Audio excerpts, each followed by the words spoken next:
Yeah, I think the middle class is getting squeezed here. I see it every day. I knock on doors every day. Yesterday I was knocking on doors in Catonsville.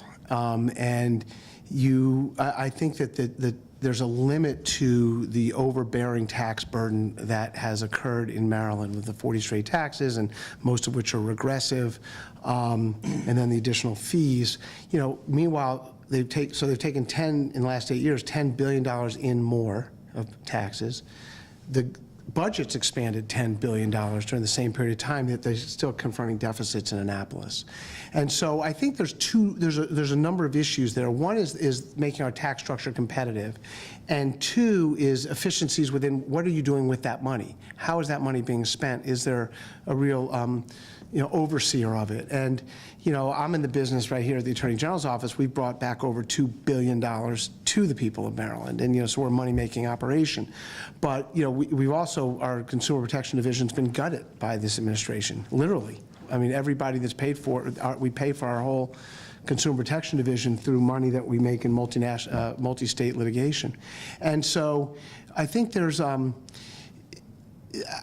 you mentioned the corporate tax. That really has gotten a lot of attention because of Brown, not me. It's certainly not my leading issue on the tax thing. In fact, I try to stay away from questions about a specific tax, be it the rain tax, the gas tax, or what have you, because I think I guess from a good government perspective, and I practice what I preach in this regard, I believe there is a value in a new set of eyes every 8 years or so, looking at how are we bringing our money in and how are we spending that money.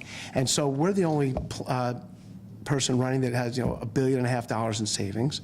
The tax that I really want to change is the combined reporting. I think that's just, to me, doesn't make any sense to have these multinational companies engaged in commerce in our state and not bearing their weight, and that's about $200 million coming in. But I think that the corporate tax is actually, though, a good example, and I don't like, that's his thing, but not mine, but it's a good example to talk about because he says it'll cost $1.6 billion. No clue where that came from.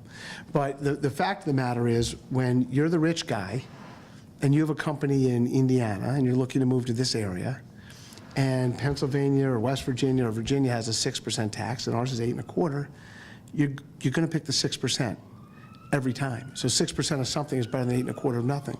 And so what we want to do is reduce it by 1/4 point each year as businesses start to come back, and that is not, they're certainly not going to come back into Maryland just because we're reducing it by 1/4 point every year.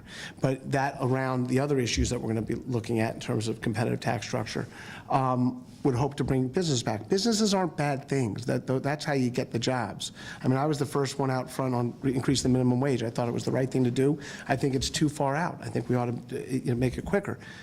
But if you don't have jobs, there's no one to pay the minimum wage to. And so, this city is no better example of the need to, in my view, do everything you can to start bringing jobs back. So, other than the corporate tax, which of the other 39 tax increases would you seek to roll back? None, but I might. In other words, I would get some of the best and the brightest people in the room to look at how can we make what is it that's creating why we're losing jobs and companies so regularly, and the most recent being McCormick. Why is that happening? Where are they going? I mean, I have two different things I started doing 2 or 3 years ago. I started an African American Business Council that meets. We have 45 to 50 African American business leaders that we meet at Bob Johnson's office every 3 months or so, and talk about issues particular to the minority businesses and that issue. But the other thing I started doing a few years ago is talking to some of the CEOs of companies that didn't come here. And ask them what the difference was. And basically, what I gleaned from those conversations is Maryland would say, we're open for business. That's the end of the conversation. And Virginia would say, we want you here. You tell us, what is it? Do you need some a road, an ingress or an egress into the building? Can we provide workforce retraining for your people? What is it that you need? And they come to an agreement, and then they go there. And I don't think we want to have sprawl all over the state, but we should have businesses in places like Baltimore City where there's plenty of room.